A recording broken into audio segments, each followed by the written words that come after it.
చేయాలన్న ఆలోచన తప్ప, లేకపోతే ఇదే కాదు అధ్యక్ష, పోలీసులు 1,00,000 మంది పోలీసులు ఉన్నారు అధ్యక్ష.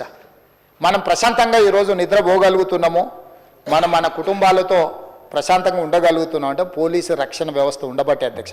అలాంటి పోలీసులకు వాళ్ళ పిల్లల చదువుల కోసం సమయం లేకపోవడం, రోజుకి 24 గంటలు ప్రభుత్వ ఉద్యోగంలోనే, ప్రజా జీవితంలోనే పోలీసుల జీవితాలు కాలగర్భంలో కలిసిపోతున్నాయని పోలీసుల పట్ల ఒక ప్రత్యేకమైన సానుభూతి చూపించి మంచిర్యాలలో 50 ఎకరాల యంగ్ ఇండియా పోలీస్ స్కూల్ అని చెప్పి కేవలం పోలీస్ పిల్లలు, హోంగార్డ్ నుంచి డీజీపీ పిల్లల వరకు ఎవరైనా ఆ స్కూల్లో సమానమే.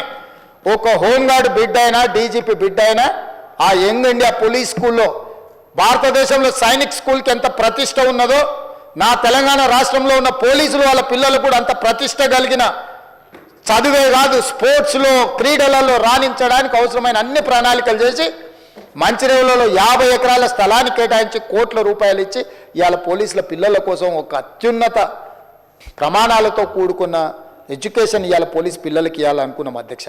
ఇవాళ వాళ్ళు మన రక్షణ కోరుకుంటున్న వాళ్ళు, మనల్ని కాపాడుతున్న వాళ్ళు, ఈరోజు రాష్ట్రం ప్రశాంతంగా ఉందంటే అది పోలీస్ శాఖ వల్ల కాదా అధ్యక్ష?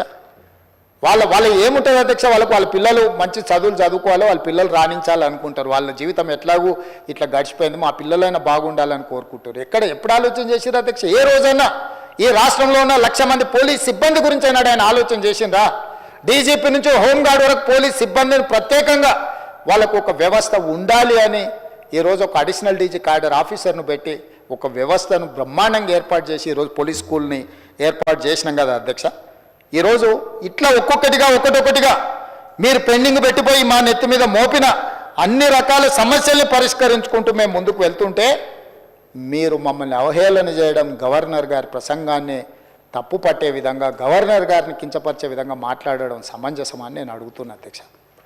గవర్నర్ గారి ప్రసంగం ప్రభుత్వం యొక్క ఆలోచన విధానం, ప్రభుత్వం యొక్క భవిష్యత్ ప్రణాళిక, ఆ భవిష్యత్ ప్రణాళికనే గవర్నర్ గారు మాట్లాడతారు తప్ప గవర్నర్ గారు వారు సొంతంగా ఏం ఆలోచన చేయరు అధ్యక్ష. మంత్రివర్గ తీర్మానమే గవర్నర్ ప్రసంగం అని నేను చెప్పదలుచుకున్నాను అధ్యక్ష.